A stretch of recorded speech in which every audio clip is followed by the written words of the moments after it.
여러분, 오늘도 하루 잘 보내셨나요? 가끔 그런 생각이 들죠. 내 인생은 왜 이렇게 고단할까? 하지만 인생은요, 우리가 예상하지 못한 순간에 전혀 다른 방향으로 흘러가기도 합니다. 오늘 사연은 평생 가족을 위해 헌신했던 한 여성의 이야기입니다. 이제 그녀에게도 새로운 인생이 찾아오려 합니다. 사연자 72세 김옥희 씨의 이야기입니다. 그날도 새벽이었어요.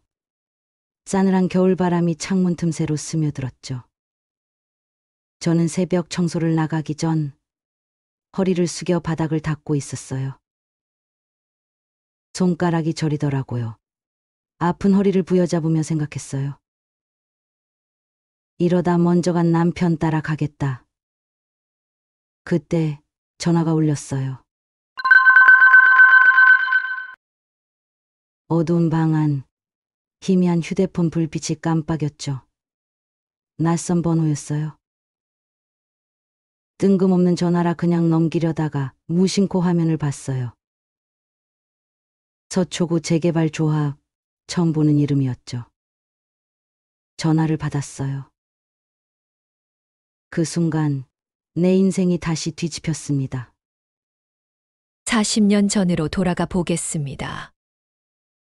여보, 정말 확실한 거예요? 확실하지.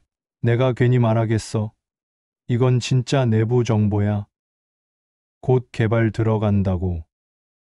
그날 남편은 공무원으로 일하는 고향 친구에게서 믿기 어려운 얘기를 들었습니다. 서울 서초구의 땅이 조용히 개발될 예정이라는 것이었죠. 아직 공시된 정보는 아니었지만 내부적으로는 이미 계획이 잡혔다고 했습니다. 이거 제대로 된 거 맞아? 괜히 묶였다가 나중에 큰일 나는 거 아니야? 걱정 마 형님. 이런 기회 다시는 없어. 진짜 대박이라니까. 그 순간 남편의 머릿속에서는 온갖 계산이 빠르게 돌아갔을 겁니다. 만약 이게 진짜라면, 만약 우리가 이걸 잡는다면, 지금 가진 전 재산을 몽땅 털어서라도 투자해야 하는 게 아닐까? 집으로 돌아온 남편은 저에게 말을 꺼냈습니다. 여보, 대박이에요. 대박. 아니, 또 무슨 일이에요? 설마 복권이라도 맞았어요? 그거보다 더 대박이에요. 내가 아는 사람이 내부 정보를 줬는데 곧 개발될 땅이 있대요. 개발될 땅이라고요? 그래요. 지금은 허벌판이지만 곧 대형 쇼핑몰이 들어오고 지하철까지 뚫린대요. 우리가 지금 사두면 몇 년 뒤엔 몇 배가 된대요. 저는 순간 고민이 됐습니다. 남편은 이런 기회를 놓치는 성격이 아니었어요. 근데 돈을 어떻게 마련해요? 전세금 빼고 부모님께 조금 빌리고 대출 좀 하면 돼요. 당신도 알잖아요. 난 항상 기회를 놓치지 않았어요. 이번에도 마찬가지예요. 그렇게 우리는 계약을 했습니다. 남편은 가슴이 터질 것처럼 벅차 보였어요. 마치 이미 부자가 된 듯한 기분이었겠죠. 여보, 10년만 지나봐요. 우리 진짜 대박 날 거예요. 당신만 믿을게요. 그러나 꿈은 오래가지 않았습니다. 몇 달 후 TV 뉴스를 보다가 저는 손에 들고 있던 컵을 놓칠 뻔했습니다. 정부가 신규 개발 예정지를 그린벨트로 지정, 개발을 전면 중단하였습니다. 순간 심장이 철렁 내려앉았습니다. 여보, 이거 봐요. 이게 말이 돼요? 그래요? 무슨 일인데요? 그 땅, 우리가 산 그 땅이 그린벨트로 묶였대요. 뭐? 그린벨트요? 저는 믿을 수 없다는 듯 TV 화면을 뚫어져라 쳐다보았습니다.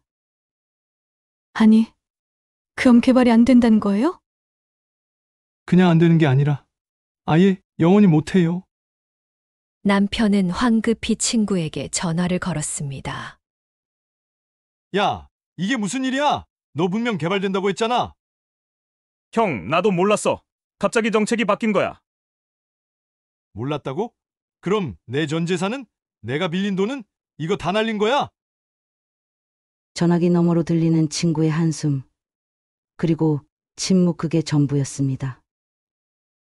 저는 손을 덜덜 떨며 남편의 어깨를 붙잡았습니다. 여보, 괜찮아요. 아직 우린 젊잖아요.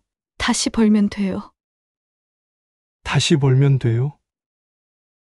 난 가족을 위해서 한 건데 다 끝났어요. 끝났다고요. 그날 밤 남편은 혼자서 술을 퍼마셨습니다. 한 잔, 또 한 잔. 미쳤어. 이건 사기야. 말도 안 된다고. 남편은 손을 부들부들 떨며 서랍 속 서류를 꺼냈습니다. 분명히 개발 확정이라던 계획서, 지도, 그리고 계약서. 이게 다 무슨 소용이야. 이게 눈앞이 흐려졌습니다. 저는 울먹이는 목소리로 남편을 붙잡았습니다. 여보, 제발 그만해요. 우리 다시 방법을 찾아보자고요. 방법이요.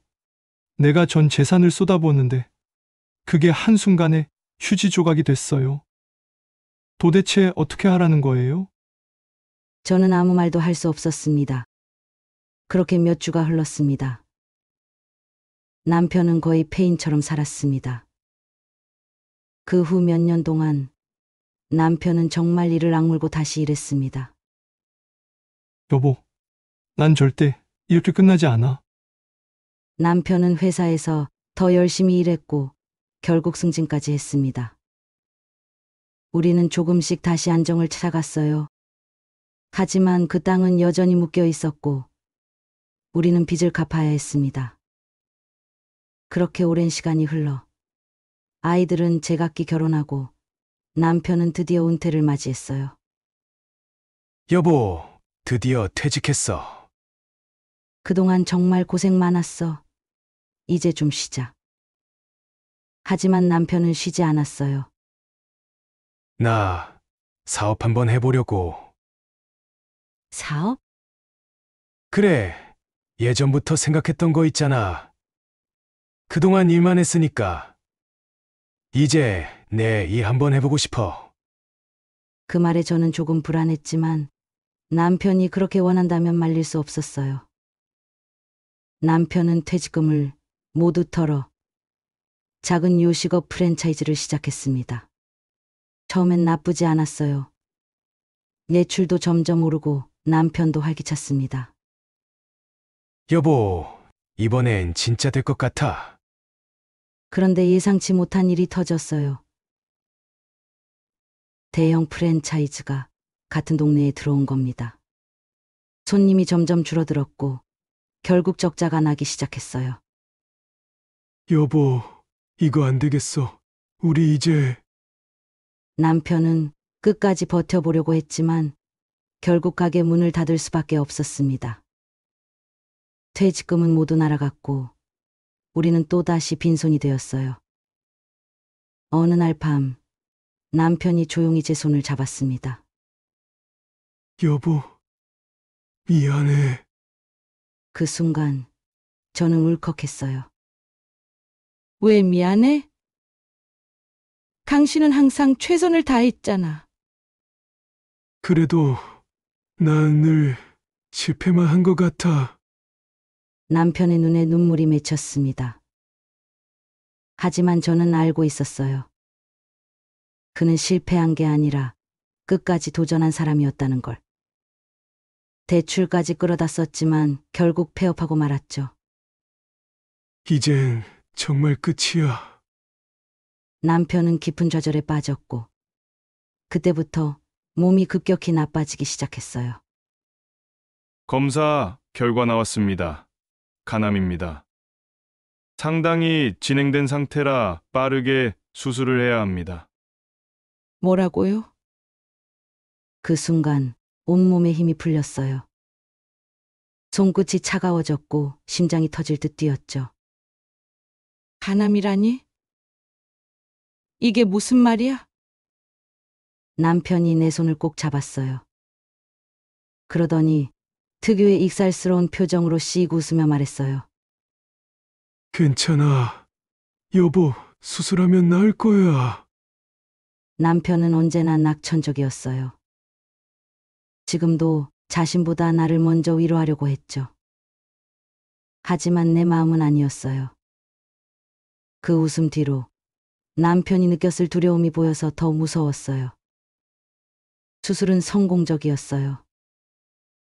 암은 깨끗이 제거됐고 남편은 기적처럼 회복했죠.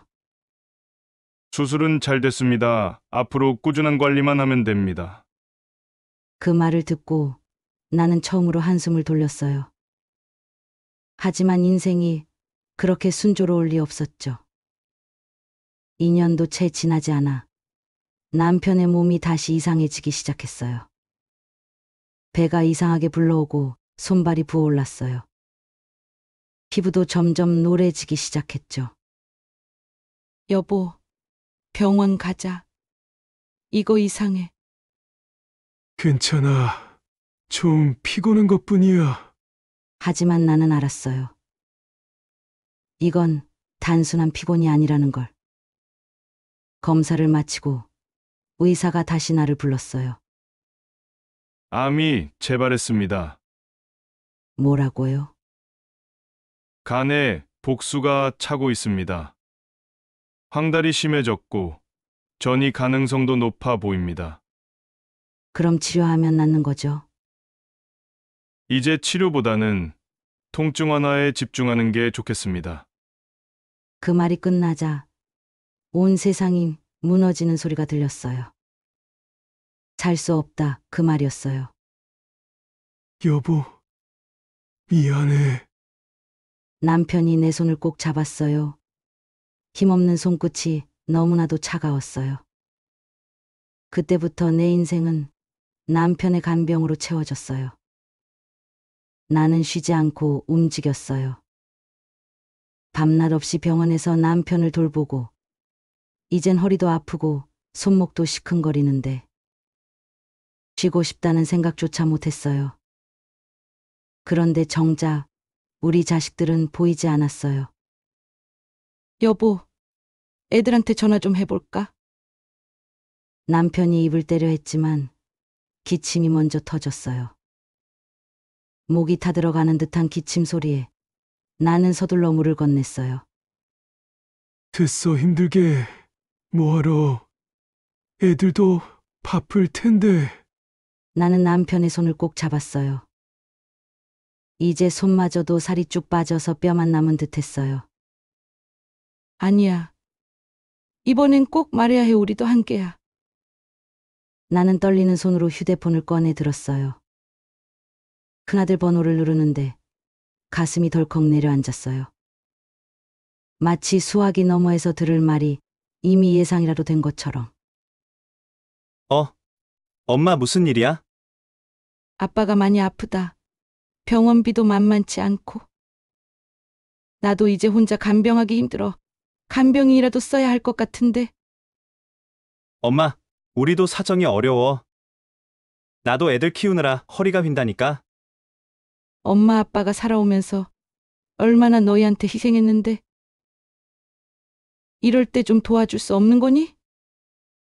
최선을 다해볼게. 근데 당장은 힘들어. 나는 멍하니 휴대폰을 내려다봤어요. 끊긴 화면 위로 내 손이 부들부들 떨리고 있었어요. 이럴 줄 알았어요. 하지만 그래도 작은 기대를 했는데. 나는 깊이 숨을 들이마신 후 둘째에게 전화를 걸었어요. 엄마, 무슨 일이야? 나 지금 애들 데리러 가는 길인데. 아빠가 상태가 안 좋아. 병원비도 좀 부담되고. 니네 오빠랑 좀 상의해서 도와줄 수 있니? 오빠가 돈 좀 보태면 안 돼. 나는 진짜 여유가 없어. 너도 여유가 없구나. 엄마, 미안해. 나도 힘들어 끊을게. 그 순간 머리가 하얘졌어요. 우리 딸이 이렇게 모지게 끊어버릴 줄은 몰랐어요. 하지만 아직 하나 남았다. 막내 아들은 다를 거야. 막내는 그래도 아빠를 많이 따랐으니까. 엄마? 나 지금 미팅 중인데 급한 일이야. 아빠가 정말 많이 아파. 너희 형 누나도 사정이 어렵다는데. 막내 너라도 좀 도와줄 수 있니? 엄마 요즘 애들 교육비가 장난 아니야. 진짜 나도 빠듯해. 엄마가 좀만 버텨주면 안 돼? 남편은 아무 말 없이 누워 있었어요.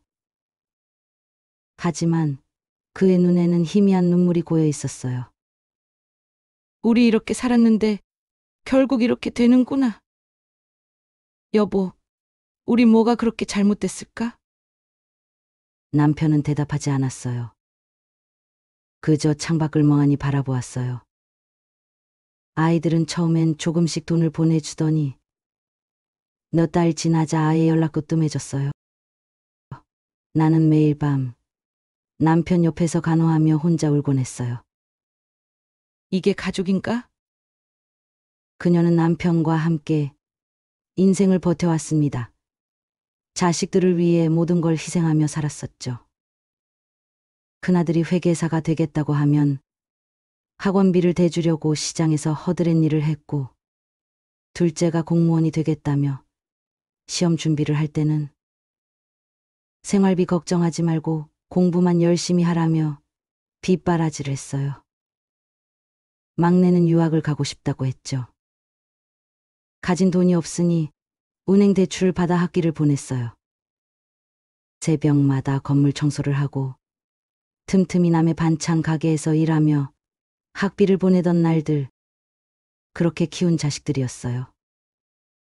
그런데 이제 그녀가 가장 힘들어졌을 때 자식들은 그녀 곁에 있지 않았습니다.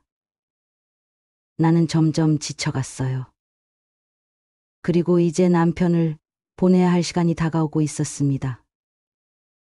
여보, 이제 밥 좀 먹자. 죽이라도 한 입 먹어봐. 괜찮아. 입맛이 없어. 남편의 목소리는 거의 속삭이는 듯 했습니다. 그마저도 기력이 없는지 금세 숨을 헐떡였습니다. 그래도 먹어야 힘이 나지. 숟가락을 떠서 그의 입에 가져갔어요. 하지만 남편은 입을 열지 않았습니다. 여보, 이제 됐어. 그 말이 어찌나 서글펐는지 이제는 밥도 약도 아무 의미가 없다는 걸 나도 알고 있었습니다. 나는 남편의 손을 꼭 잡았어요. 아니, 잡았다기보다 남편의 손을 부여잡고 의지한 거였을지도 모릅니다. 여보, 조금만 더 버텨보자. 응? 고생 많았어. 미안해. 여보, 왜 자꾸 미안하다는 말만 해? 괜찮아. 난 괜찮으니까. 하지만 나는 괜찮지 않았습니다. 정말로 괜찮지 않았어요. 그렇게 남편은 내 손을 꼭 잡은 채 마지막 숨을 내쉬었습니다. 나는 그의 손을 흔들었습니다. 여보, 여보. 하지만 그는 대답하지 않았습니다. 그렇게 그녀의 남편은 떠났습니다. 그녀 혼자 남겨진 채로. 그녀는 남편을 떠나보내고도 여전히 혼자 힘들게 살고 있었습니다. 몇 달 동안 제대로 잠을 자지 못했어요. 새벽이면 병원에서 들리던 기계음이 귓가에 맴돌았고 몸은 한없이 무거웠죠. 그러던 어느 날 새벽이었어요. 청소 일을 나가기 위해 몸을 일으키는데 갑자기 휴대폰이 울렸습니다. 그 전화 한 통이 그녀의 인생을 송두리째 뒤집어 놓았습니다. 이 시간에 누가? 액정 화면을 보니 낯선 번호였어요. 주저하다가 전화를 받았죠. 여보세요. 김옥희 씨 되십니까? 네, 그런데요. 저희는 서초구 재개발 조합입니다. 최병선 씨 남편분 명의로 된 땅과 관련해서 연락드렸습니다. 순간 머릿속이 멍해졌어요. 서초구 땅. 아, 그거 남편이 젊었을 때 투자했다가 망했던. 그게 왜요? 그린벨트 해제가 확정됐습니다. 해당 지역이 재개발 대상이 되면서 큰 보상이 지급될 예정입니다. 보상이요? 예, 현재 예상 보상금은 30억 원 정도로 예상됩니다. 몇 억이요? 30억 원입니다. 아마 더 높아질 수도 있습니다. 그 순간 나는 아무 말도 할 수 없었습니다. 한때 남편이 꿈을 꾸며 투자했던 그 땅이 결국 이렇게 돌아온다고? 그런데 이상하게도 기쁘지가 않았어요. 남편이 살아있었더라면 이 소식을 듣고 얼마나 기뻐했을까. 우리 인생이 이렇게 꼬이지 않았더라면 이 돈으로 편하게 살 수 있었을 텐데. 하지만 이제 남편은 없었습니다. 알겠습니다. 서류는 어디로 보내면 되나요? 믿을 수 없는 소식. 마치 남편이 하늘에서 남긴 마지막 선물 같았습니다. 하지만 돈의 냄새는 참 이상하죠. 널리 있던 사람도 가까이 끌어당깁니다. 남편이 병상에 누워있을 때 각자 사정이 바쁘다며 얼굴도 잘 비추지 않던 자식들. 그들이 이제서야 저를 찾기 시작했습니다. 큰아들에게 전화가 왔습니다.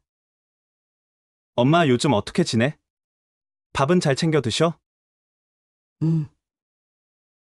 그냥 그렇지 뭐.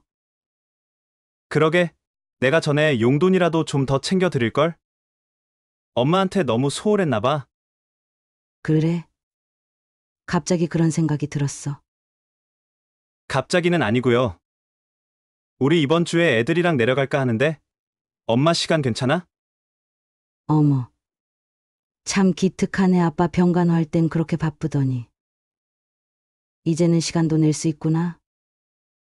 그리고 얼마 지나지 않아 둘째 딸한테도 전화가 왔습니다. 엄마, 나야. 요즘 건강은 좀 어때? 뭐 그럭저럭이지. 아휴, 엄마 내가 그동안 너무 무심했지? 사실 나도 엄마 걱정 많이 했는데 연락을 자주 못 드렸네. 속으로 생각했습니다. 그래 돈 냄새가 나니까 이제야 엄마 걱정이 되지. 엄마, 그런데 요즘 몸이 안 좋다면서? 내가 좋은 건강식품 좀 보내드릴까? 아니면 같이 맛있는 거라도 먹으러 갈까? 아이고, 웬일이야? 그동안은 살 돈도 없어서 못 도와준다더니? 에이, 엄마 이제는 좀 여유가 생겼거든. 여유. 아니, 내가 여유가 생긴 걸 알고 그런 거겠지. 이쯤 되면 다들 눈치채셨겠죠. 그동안 무심했던 자식들이 갑자기 효자, 효녀가 되기 시작한 겁니다. 하지만 말이죠. 이오키 씨는 그렇게 만만한 분이 아니었습니다. 그녀는 이미 모든 걸 꿰뚫어 보고 있었어요. 그리고 조용히 복수를 준비하고 있었습니다. 자식들이 갑자기 효심을 드러내기 시작한 이유. 그건 너무나도 뻔했습니다. 어머니는 조용히 그들의 변화를 지켜보고 있었습니다. 그리고 그들의 진짜 속내를 확인할 순간이 다가오고 있었죠. 계속해서 이오키 씨의 이야기를 들어봅시다. 자식들이 오랜만에 집에 찾아와서 한자리에 모였습니다. 식탁에는 한상 가득 차려진 음식들이 놓여 있었고, 자식들은 오랜만에 보는 척하면서도 눈빛이 바빴습니다. 아무래도 내 표정을 살피고 있는 듯 했습니다. 엄마, 이거 진짜 맛있다. 어쩜 이렇게 손맛이 변함이 없냐? 그러니까 엄마 요즘 건강은 좀 어때? 병원은 다녀? 아이고, 웬일이냐? 그동안은 바빠서 얼굴도 못 보이더니 이제는 내 건강까지 걱정해 주는 거야? 에이, 엄마 그러지 마. 솔직히 우리가 다들 먹고 살기 바빠서 그런 거잖아. 그래도 엄마한테 마음은 늘 있었지. 그래. 그럼 아빠가 아플 땐 왜 그렇게 바빴냐? 그땐 상황이 좀 어려웠잖아, 엄마. 엄마, 우리 이제 솔직하게 얘기하자. 그린벨트 해제된 거 진짜야? 서류 준비만 하면 30억 받을 수 있대. 그럼 엄마, 혹시 재산 정리는 어떻게 할 생각이야? 재산 정리? 둘째 딸이 장난스러운 듯 그러나 눈빛은 날카롭게 물었습니다. 아니, 엄마가 이제 연세도 있으시고 미리미리 정리해두는 게 좋잖아. 큰아들이 슬쩍 웃으며 능청스럽게 덧붙였습니다. 맞아. 요즘 그런 거 미리 안 해두면 나중에 복잡해지더라고. 저는 속으로 생각하며 천천히 미소 지으며 말했습니다. 그래, 이게 본심이었구나. 아빠가 병원에 있을 때는 한번 찾아오기조차 힘들다던 것들이 이제는 미리미리 상속을 준비해야 한단다. 자식들의 본심이 드러나는 순간이었습니다. 그들은 엄마 걱정을 가장한 채 결국 돈에 대해 이야기하고 싶었던 거죠. 그리고 이 모든 걸 이미 간파하고 있던 저는 조용히 마지막 말을 던졌습니다.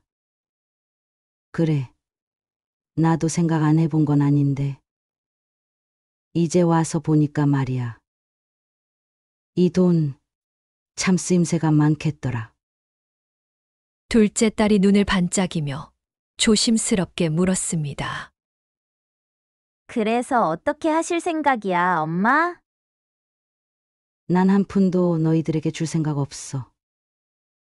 그 말이 떨어지는 순간 식탁 위에는 싸늘한 정적이 흘렀습니다. 둘째 딸이 당황하며 말했습니다. 엄마 지금 뭐라고 했어? 말 그대로야, 너희한테는 한 푼도 줄 생각 없어. 작은 아들이 약간 언성을 높여 말했습니다. 엄마, 우리 지금 장난하는 거 아니잖아? 아무리 그래도 가족인데 이렇게까지 할 필요가 있어? 가족? 큰아들이 목소리를 차분하게 하고 오키 씨를 달래듯이 말했습니다. 아니 엄마, 우리가 예전에 엄마 아빠한테 충분히 못했다는 건 알아. 그렇다고 이렇게까지 하는 건 좀 너무하잖아요. 우리도 힘들어서 그런 건데. 둘째 딸도 강력하게 말했습니다. 맞아. 우리 나름대로 최선을 다했어. 엄마가 아빠 간병할 때 우리도 힘들었어. 우리도 사정이 있었다고. 그래, 너희가 힘들었던 건 알겠다. 근데 너희가 힘들었다고? 그럼 나는?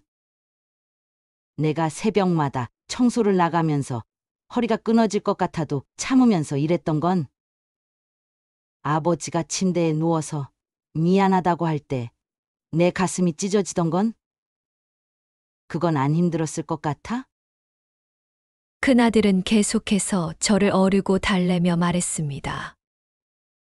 엄마, 그러니까 우리가 그걸 몰랐던 건 아니야. 그냥 이제 와서라도 잘해보고 싶은 거잖아. 이제 와서? 엄마, 솔직히 말해봐. 혹시 우리한테 서운했던 거 풀어주면 우리도 다시 좋은 가족으로 지낼 수 있는 거 아니야? 아니, 그냥 이제 너희들한테 줄 마음이 없어졌어. 작은 아들은 어머니의 강경한 태도에 격앙된 목소리로 말했습니다. 엄마, 진짜 너무하는 거 아니야? 우린 다 엄마 자식이야. 아무리 그래도 이건 아니지. 자식이면 다냐? 자식이면 부모한테 최소한의 도리는 해야지. 나는 아프고 힘들어도 너희는 바쁘다는 이유로 모른 척했어. 그래 놓고 이제 와서 돈이 생기니까 갑자기 엄마 사랑해요라며 찾아오는 거야? 큰아들이 다시금 저를 달래며 말했습니다. 엄마, 그러니까 우리가 미안하다고 하잖아. 우리도 다 반성하고 있어. 미안하면 그냥 미안한 채로 살아. 돈 생각 말고. 저는 그날 이후 자식들로부터 연락을 받지 않았습니다. 그들은 한동안 연락이 없었고, 저도 그들에게 먼저 연락할 생각이 없었죠. 하지만 여기서 끝이 아니었습니다. 며칠 후, 큰아들이 다시 전화를 걸어왔습니다. 엄마, 나야? 왜? 엄마, 우리 너무 서운하게 했지? 알고는 있었어? 엄마가 그렇게 힘든 줄 우린 몰랐어. 그때는 솔직히 다들 자기 살기 바빠서 그랬나 봐. 그랬겠지. 그때는 바쁘니까 못 도와주고, 지금은 왜 전화했니? 그냥 엄마가 너무 단호해서 우리가 잘못했던 거 맞지만 그래도 가족이잖아. 이제 와서 가족이면 힘들 때 손이라도 잡아줬어야지. 난 지쳐서 쓰러질 것 같았어도 너희들은 바쁘다는 이유로 모른 척했어. 엄마, 그런데 그 서초구 딱 말이야. 그래, 결국 그 얘기하려고 전화한 거지? 아니, 엄마, 그런 게 아니라 그냥 엄마가 혼자 그걸 다 관리하기 힘들까 봐. 아무래도 법적인 부분도 복잡할 테고. 참, 말도 잘한다. 그러니까 정리하자면, 내가 힘들 땐 모른 척 하다가 돈이 생기니까 관리가 힘들까 봐 도와주겠다고. 엄마, 우리 그런 뜻 아니야. 그냥 가족끼리 서로 도와야 하는 거잖아. 그래, 도와야지. 근데 그 도움은 어려울 때 손 내밀 때 해야 하는 거야. 엄마, 그래도 너무 매정하게 하지 마. 우리도 피가 섞인 가족이야. 그래, 그 피가 섞인 가족이 내가 힘들 때 어디 있었는지 생각해봐. 알았어. 엄마 그래도 연락은 해. 저는 핸드폰을 끄고 그대로 호주머니에 넣었습니다. 그들의 변명은 더 이상 듣고 싶지 않았습니다. 이제 그들에게 휘둘리며 살지 않기로 했으니까요. 다음 날 택시를 타고 서초구 조합원 사무실고 갔습니다. 어디로 모실까요? 서초구요. 서초구 어디로 가세요? 조합 사무실이요. 재개발 관련해서요. 아, 거기 요즘 난리던데요? 한동안 묶여있던 땅이 풀리면서 몇 배로 뛰었잖아요. 거기만 잡았어도 대박인데. 오키 씨는 택시 창밖을 바라보았습니다. 어느새 어둑해진 하늘, 도시의 불빛이 차창을 스쳐 지나갑니다. 40년 전 남편과 함께 희망을 안고 계약서를 썼던 곳. 택시는 어느새 서초구 조합 사무실 앞에 도착했습니다. 저는 한숨을 내쉬고 천천히 차에서 내렸죠. 나지으면서도 낯선 이 거리, 40년 전 남편과 손을 꼭 잡고 걸었던 그 길이었습니다. 그렇게 저는 문을 열고 조합 사무실로 들어갔습니다. 오랜 세월이 흘렀지만 이곳에 다시 오게 될 줄은 몰랐겠지요. 사모님, 오셨군요. 기다리고 있었습니다. 이제 거의 마무리 단계라 조만간 계약금 지급될 예정입니다. 얼마 정도 되는 거죠? 현재 시세로 보면 최소 30억은 가뿐할 겁니다. 그 말을 듣는 순간 저의 가슴이 두근거렸습니다. 30억. 남편이 허망하게 잃어버린 돈이 그보다 훨씬 큰 금액으로 돌아온 것입니다. 그리고 그 소식을 어디서 들었는지 자식들이 다시 전화를 걸기 시작했습니다. 엄마 계약서 쓰기 전에 우리 좀 만나자. 다 같이 이야기 좀 하자. 이제 와서. 엄마, 우리 그동안 연락 자주 못 드려서 미안했어. 이제 자주 갈게. 용돈도 챙겨드리고 엄마 건강식품도 보내고. 맞아. 엄마 우리 가족이잖아. 이럴 때 다 같이 힘을 합쳐야지. 저는 이 말을 듣고 피식 웃었습니다. 간병을 부탁했을 때, 병원비를 도와달라고 했을 때, 그때도 가족이었을 텐데, 그래, 가족이라서 참 다행이다. 그리고 며칠 뒤 저는 작은 원룸구에 조용히 이사를 했습니다. 새벽 청소도 그만두고 몸이 아플 때는 마음껏 쉬었습니다. 아무도 저를 부려먹거나 이용할 수 없는 그런 삶을 시작한 것이죠. 이제야 진짜 내 삶을 찾은 것 같았습니다. 저는 진심으로 행복했습니다. 남편과 결혼한 이후 처음으로 저를 위한 삶을 살게 된 것이었죠. 자식들에게서 벗어나 남편과의 추억이 남아있는 곳에서도 벗어나 이제야 진짜 자신을 위한 삶을 시작하려 했죠. 하지만 저의 평온은 오래가지 않았습니다. 며칠 후 전화벨이 울렸습니다. 제가 상속과 관련해서 상담을 하던 변호사였습니다. 그 순간 저의 삶을 완전히 뒤흔들 사건이 시작되었습니다. 여사님, 중요한 이야기가 있습니다. 자제분들이 어머니를 상대로 법적 소송을 준비하고 있습니다. 저의 손이 떨렸습니다. 믿고 싶지 않았죠. 하지만 그럴 수도 있겠다 싶었습니다. 그 아이들은 이제 더 이상 그녀의 자식이 아니라 돈을 원할 뿐인 사람들이었으니까요. 그래서요, 변호사님? 그놈들이 날 상대로 뭘 하겠다는 거예요? 어머니의 재산이 원래 가족 공동 재산이었다는 주장을 펼칠 가능성이 큽니다. 즉, 자식들이 아버지의 유산을 가족 재산이라고 주장하면 법적으로 일부를 가져갈 수도 있습니다. 저는 한순간 어이가 없었습니다. 남편이 남긴 돈이 없었을 뿐더러 퇴직금도 사업하다가 다 날렸고 제가 악착같이 버틴 덕분에 지금까지 살아온 거였는데 말이죠. 그럼 내가 새벽마다 허리 휘면서 청소하고 손마디마디 아파가며 번 돈도 그놈들 거란 거예요? 법적으로 따지면 아닙니다. 하지만 자제분들은 그걸 알면서도 무리한 소송을 걸 수도 있습니다. 합의금이라도 받아내려는 속셈일 가능성이 높습니다. 저는 전화기를 꼭 쥐었습니다. 자식들의 얼굴이 떠올랐습니다.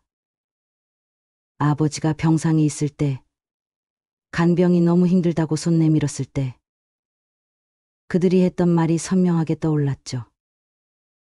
엄마, 우리도 힘들어 좀만 버텨줘. 돈이야 좀 보태줄 순 있는데 올해는 어렵겠다. 엄마, 오빠한테 더 말해봐. 난 진짜 여유 없어. 그렇게 돌아선 아이들.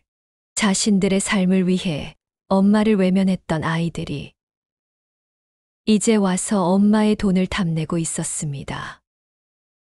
변호사님, 내가 가진 재산을 사회에 기부하고 싶어요. 어떻게 하면 되죠? 변호사는 잠시 침묵했습니다. 오키 씨의 목소리에서 흔들림이 전혀 없었기 때문이죠. 확실하신가요? 네, 확실합니다. 그놈들이 내 돈을 가져가는 꼴은 절대 못 봐요. 내가 힘들게 지켜낸 건 그 아이들이 아니라 나 자신이었으니까요.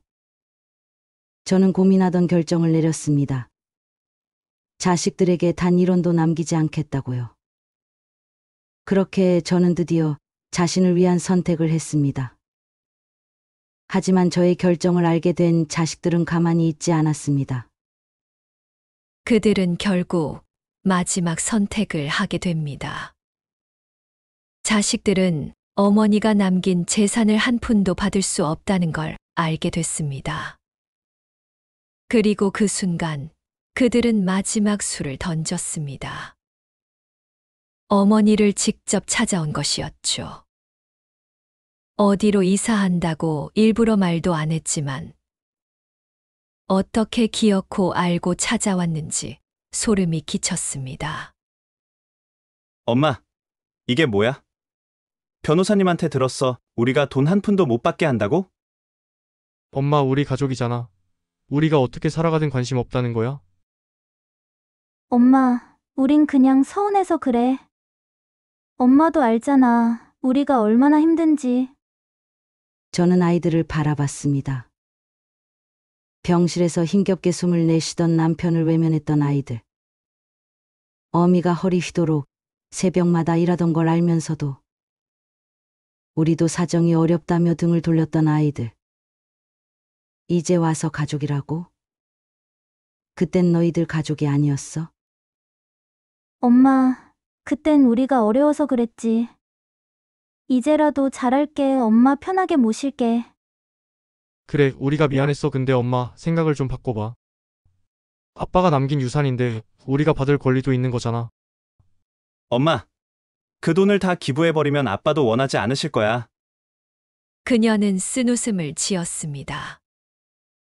돈이 생기자 이제 와서 엄마를 모시겠다고 하는 아이들.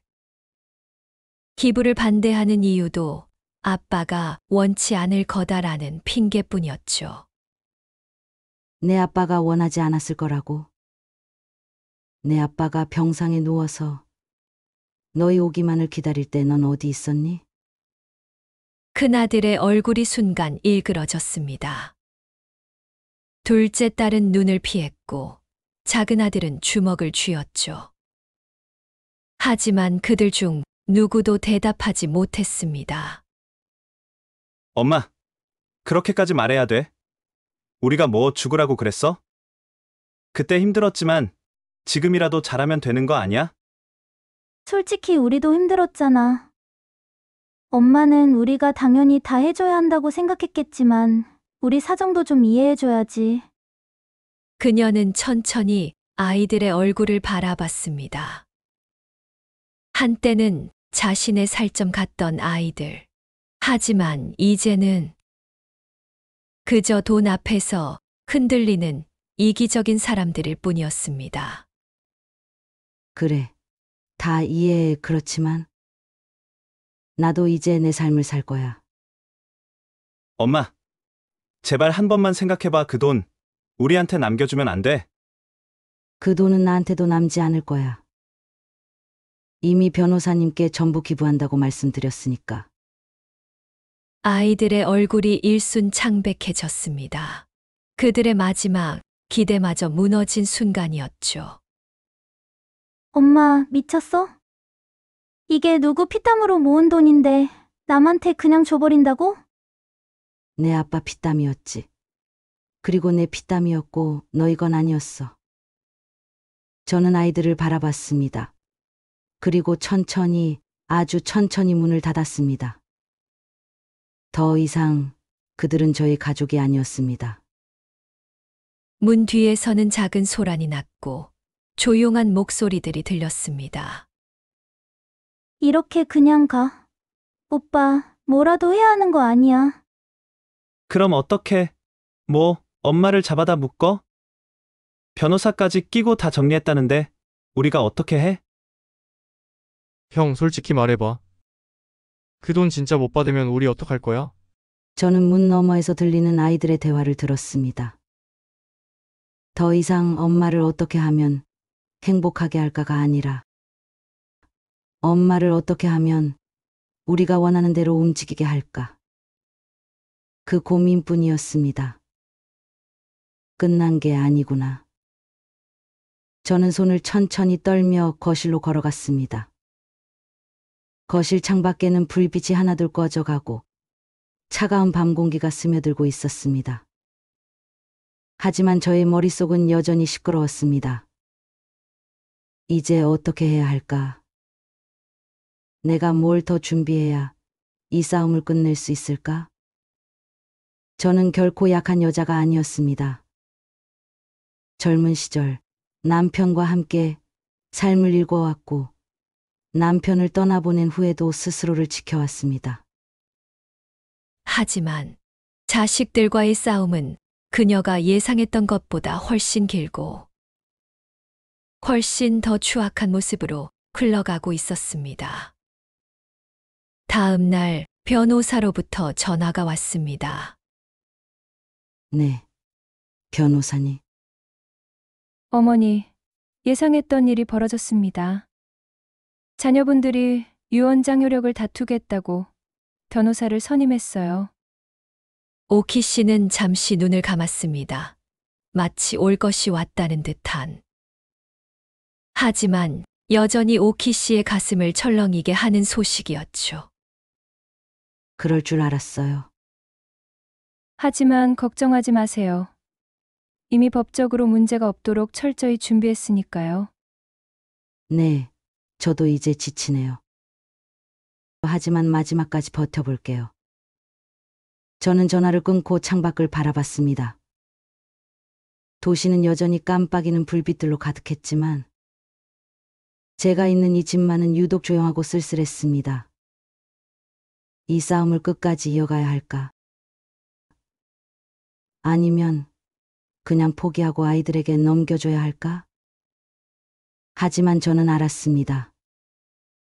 그 순간, 모든 걸 포기하는 순간 다시 과거로 돌아가게 된다는 걸. 이젠 절대 그렇게 살지 않을 거야. 저는 다시 한번 마음을 다잡았습니다. 이제 남은 건 단 하나, 마지막까지 자신을 지키는 것. 새벽은 언제나 가장 조용하고 가장 적막한 순간입니다. 그 조용한 어둠 속에서 그녀는 홀로 앉아 있었습니다. 손에 쥔 서류 한 장, 그리고 머릿속을 맴도는 수많은 생각들. 과연 이번에도 버틸 수 있을까요? 저는 더 이상 흔들리지 않았습니다. 그동안 참고, 버티고 양보한 건 가족을 위해서였습니다. 하지만 이제 깨달았죠. 그 가족이란 이름 아래 저는 늘 희생당하고 있었다는 걸. 내가 완강하니 자식들은 결국 소송으로 갔습니다. 법정 안은 숨소리조차 거칠어질 만큼 긴장감이 팽팽했습니다. 자식들은 어머니를 노려보았고 어머니는 침착하게 판사를 바라보고 있었습니다. 원고 측 주장하시죠. 존경하는 재판장님. 저희는 단순히 정당한 권리를 요구하는 겁니다. 아버지가 남긴 땅이 개발되면서 수십억이 됐는데 어머니가 혼자 다 가지겠다는 게 말이 됩니까? 그 땅이 어떻게 생겼습니까? 아버지가 피땀 흘려 산 거 아닙니까? 그럼 그 돈도 당연히 우리에게 돌아와야죠. 저는 자식들의 얼굴을 차례로 바라보았는데 그들의 눈빛에는 욕심과 분노가 가득했습니다. 남편이 병원에 누워있을 때 그들은 단 한 번도 돈을 보태지 않았습니다. 전화조차 하지 않았죠. 그런데 이제 와서 그래, 너희 아버지가 그 땅을 샀지. 하지만 사업이 망하면서 빚만 남았어. 그때는 상속인의 모네 말도 안 하더니 이제 와서 달라는 거냐? 엄마, 그건 너무해. 우린 가족이잖아. 아빠가 남긴 거라면 우리도 받을 권리가 있어. 판사님, 원고 측 주장은 고인의 사망 이후에 발생한 재산 증가분을 마치 원래 있던 재산처럼 착각하는 오류를 범하고 있습니다. 그러나 법적으로는 상속 개시 시점인 사망 당시의 가치를 기준으로 판단해야 합니다. 즉, 고인이 돌아가셨을 당시 그 땅은 아무런 가치가 없는 상태였고 상속 대상이 될 수 없었습니다. 그럼 그 땅이 몇 년 만에 이렇게 값이 뛰었다고 해서 우린 아무것도 못 받는 겁니까? 이건 상식적으로 말이 안 됩니다. 원고 측 감정적 주장을 삼가세요. 법적 근거를 들어 말씀하시기 바랍니다. 큰아들은 이를 악물었습니다. 자신들의 논리가 무너지고 있다는 걸 직감한 듯했습니다. 그때 작은 아들이 의자를 박차고 일어섰습니다. 좋습니다. 법이 그렇다면 저희는 어머니가 아버지의 땅을 부당이득으로 가졌다고 주장하겠습니다. 순간 법정이 술렁이기 시작했습니다. 맞아. 어머니가 아버지가 사돈 땅에서 이익을 본 거잖아요. 그럼 그건 아버지가 번 돈이지 어머니 혼자 차지할 돈이 아니라고요. 저는 조용히 눈을 감았습니다. 이제는 논리 싸움조차 아니었죠. 그들은 오직 돈을 향해 달려들고 있었습니다. 그래, 그럼 너희도 똑같이 따져볼래? 너희 아버지 사업 망하고 빚만 남았을 때, 그때는 왜 한 푼도 상속 안 하겠다고 했냐? 부채도 같이 가져가야 하는데? 자식들은 입을 다물었습니다. 하지만 쉽게 물러날 리 없었죠. 그러면 우리도 어머니를 유류분 반환 청구로 고소하겠습니다. 큰아들은 마치 대기업 변호사처럼 말을 쏟아냈습니다. 나는 저게 정말 내 배에서 나온 자식이 맞나 싶었습니다.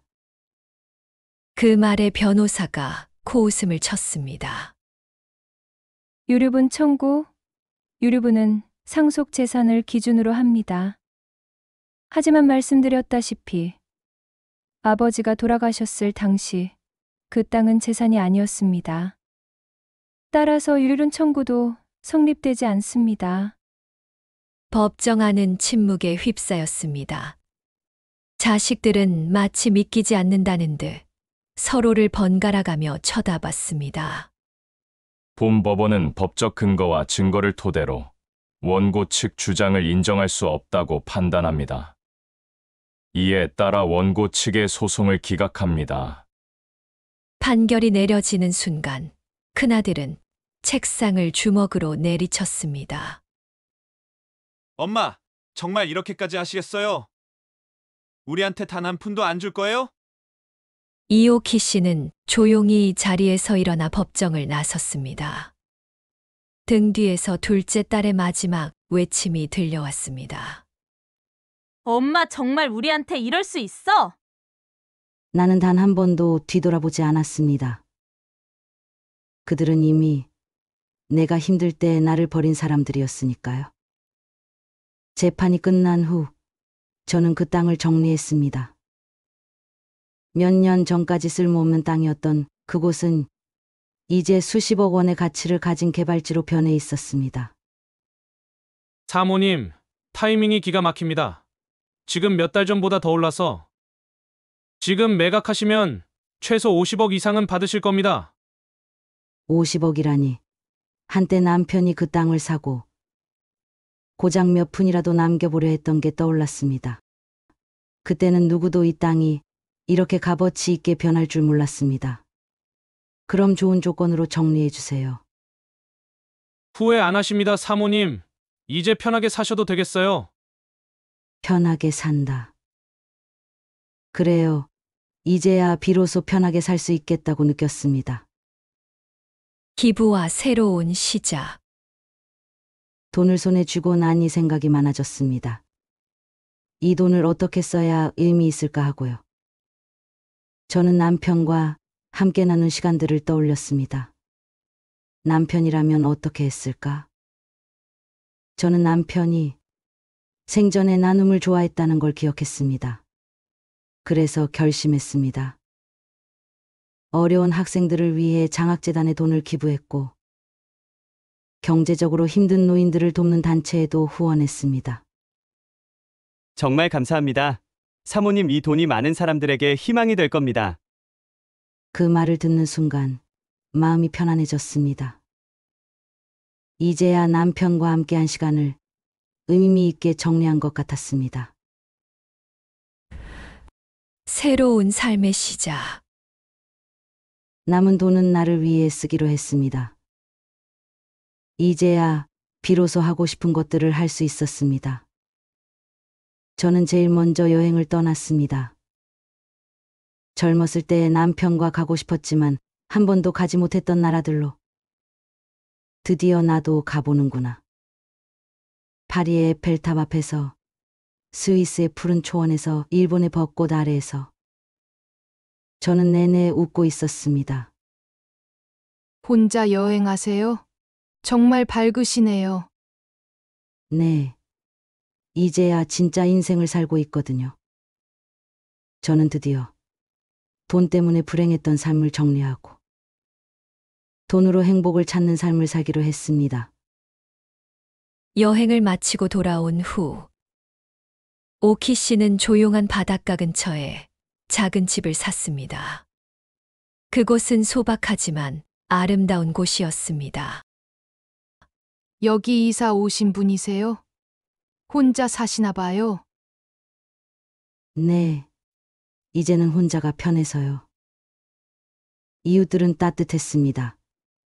그들은 내게 가족이 되어 주었죠. 따뜻한 차 한잔 하고 가요. 우리끼리 자주 모여서 수다 떨어요. 저는 웃으며 찻잔을 받았습니다. 이제야 마음 편한 가족을 만난 것 같았습니다. 그러던 어느 날, 한 아이가 나를 찾아왔습니다. 할머니, 저 혹시 하숙 안 하세요? 여기 조용한 데서 공부하고 싶어서요.